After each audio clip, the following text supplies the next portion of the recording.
نبی علیہ السلام نے ارشاد فرمایا قرب قیامت میں لوگ اپنی بیویوں سے زنا کریں گے. ہم نے حدیث پاک پڑھی تو ہمیں سمجھ نہیں آئی. ہم نے اپنے استاد سے پوچھا کہ استاد جی یہ کیا معنی ہے کہ اپنی بیویوں سے زنا کریں گے؟ تو انہوں نے فرمایا ہاں اس کی کئی صورتیں ہیں. ایک صورت تو اس کی یہ ہے کہ مرد یا عورت کوئی کفریہ بول دے اور نکاح ٹوٹ جائے اور ان کو اس کا پتہ ہی نہیں کہ نکاح ٹوٹا یا نہیں.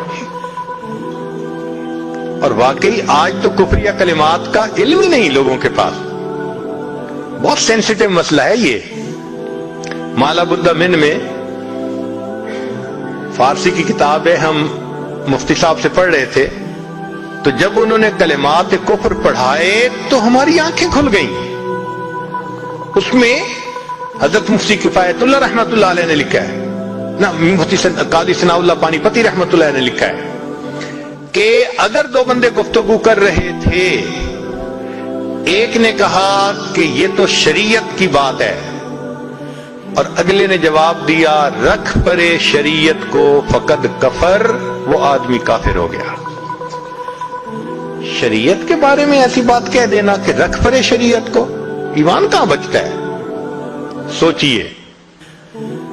تو ہمیں چاہیے کہ ہم علماء سے پوچھیں کہ بھئی کلمات کفر کون کون سے ہیں. یہ نہ ہو کہ کہیں ایسے جملے ہم بولیں. کئی جملے تو بہت کامن ہیں. مثلا علماء نے لکھا ہے کہ کسی نے کہا کہ کہاں رہتے ہو, دوسرے نے کہا فلاں جگہ رہتا ہوں. او خدا دے پچھاوڑے, خدا کے پچھاوڑے یعنی خدا کے پیچھے رہتے ہو, فقط کفر, ایسا بندہ کہنے والا کافر ہو جاتا ہے. تو ان کا علم حاصل کرنا ضروری کہ کہیں ہم تو اپنی گفتگو میں کوئی ایسی بات نہیں کہہ جاتے, اور اگر نکاح ٹوٹ گیا تو پھر اپنے ذہن میں میاں بیوی رہ رہے ہیں اور زنا کا گناہ لکھا جا رہا ہے. تو فرمایا کہ مرد اور مرد قرب قیامت میں اپنی بیویوں سے زنا کریں گے. ایک صورت تو یہ ہے, یہ کفریہ کلمہ بیوی بولے تو بھی نکاح ٹوٹا, خامد بولے تو بھی نکاح ٹوٹا. اور دوسری صورت ایک دوسرے کے ساتھ آرگومنٹس, اور یہ تو ہر گھر کی آج بات نظر آتی ہے. جس گھر میں دیکھو الا ماشاء اللہ وہی حال ہے. جب شادی ہوئی میں بولتا تھا بیوی سنتی تھی, اس نے کہا پھر, کہتے پھر بچے ہو گئے, پھر بیوی بولتی تھی میں سنتا تھا. اس نے کہا پھر, کہتے پھر ہم دونوں بوڑھے ہو گئے, ہم دونوں بولتے تھے محلے والے سنتے تھے. تو بڑھاپے میں آرگومنٹس اور زیادہ. اب ان آرگومنٹس میں ہوتا کیا ہے کہ مرد کی زبان سے کنائے میں طلاق نکل جاتی ہے. کنایا کہتے ہیں کہ لفظ تو طلاق کا نہیں بولا لیکن بات ایسی کر دی کہ جس کا مفہوم طلاق والا ہوتا ہے, اس کو کنائے میں طلاق کہتے ہیں. اب یہ گناہ بہت زیادہ ہے کہ غصے میں کہہ دیتے ہیں چلی جا, مجھے تیری کوئی ضرورت نہیں آج کے بعد. اس قسم کے الفاظ کہ جس کا نتیجہ یہ نکلے کہ تم میری بیوی نہیں ہے, اس کو کنایا کہتے ہیں. اب اس کے مسئلے بھی سیکھنے چاہیے. بھائی نکاح کیا ہے تو کیسے ٹوٹ سکتا ہے, یہ مسئلے بھی تو آنے چاہیے نا. یہ کہاں لکھا ہوا ہے کہ آپ ٹیکس کے سب مسائل جانتے ہیں, بزنس کے سب کوڈز جانتے ہیں, فلاں کا سب نالج آپ نے حاصل کیا ہوا ہے, اور ایک مومن نکاح کر لیتا ہے اور اس کو نکاح طلاق کا پتہ ہی نہیں ہوتا. یہ کہاں کا انصاف ہے؟ شریعت کہتی ہے علم حاصل کرو. ایسا نہ ہو کہ کنائے میں طلاق ہو جائے, ہمیں پتہ بھی نہ ہو اور میاں بیوی مل کے رہ رہے.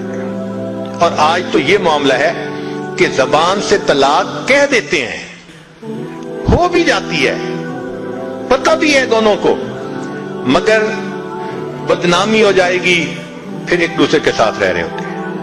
چنانچہ ہمیں ایسے لوگ ملے 5 وقت کا نمازی, تہجد پڑھنے والا, سب نیکی کرنے والا, خود اس نے مجھے کہا کہ آج سے 8 سال پہلے میں نے اپنی بیوی کو طلاق دے دی تھی غصے میں. ویسے میں نے غصے میں دی تھی. میں نے کہا کبھی کسی نے بیوی کو خوش ہو کے طلاق دی؟ دیتا تو غصے میں ہی ہے نا. یہ کیا بات ہوئی کہ غصے میں دی تھی؟ بھئی طلاق تو ہو گئی. اور جی پھر بعد میں ہم نے سوچا وہ بھی نیک ہے میں بھی نیک ہوں, بدنامی ہو جائے گی, بچے خراب ہو جائیں گے, تو بس پھر ہم نے پھر اکٹھا رہنا شروع کر دیا. نہ رشتہ داروں کو پتا, نہ علماء سے پوچھا.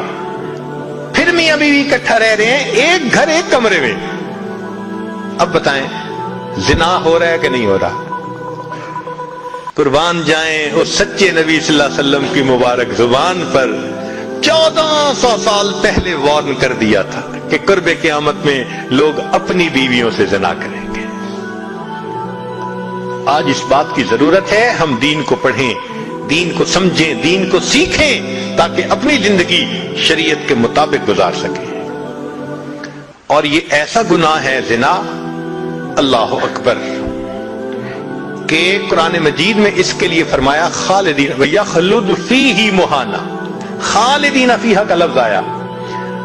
تو مفسرین نے اس پر نقطہ لکھا کہ کافر ہمیشہ ہمیشہ جہنم میں رہیں گے, مومن مسلمان خطا کار کے لیے خالدین کا لفظ. تو مفسرین نے اس کا جواب دیا جی ہاں, یہ آپس میں انوالو تھے نا, تو کہتے تھے ہم کبھی ایک دوسرے کو نہیں چھوڑیں گے, ہم کبھی نہیں چھوڑیں گے ایک دوسرے کو. یہ جو وعدے کرتے تھے ہم کبھی ایک دوسرے کو نہیں چھوڑیں گے, ہمیشہ ساتھ رہیں گے, اللہ فرماتے ہیں میں بھی تمہیں پھر ہمیشہ ہمیشہ کا عذاب دوں گا. ایک حدیث پاک میں ہے قیامت کے دن اللہ تعالیٰ کے سامنے بوڑھا زانی آئے گا, اللہ تعالیٰ اس کے چہرے کی طرف نہیں دیکھیں گے. ایک روایت میں ہے قیامت کے دن بے پردہ جو ننگے سر پھرنے والی عورت ہوگی وہ اللہ کے سامنے کھڑی کی جائے گی, اللہ تعالیٰ اس کی طرف نہیں دیکھیں گے. یہ وہ گناہ ہے کہ اللہ تعالیٰ کی رحمت کی نظر ہی قیامت کے دن نہیں پڑے گی. آج اس سے بچنے کی ضرورت ہے.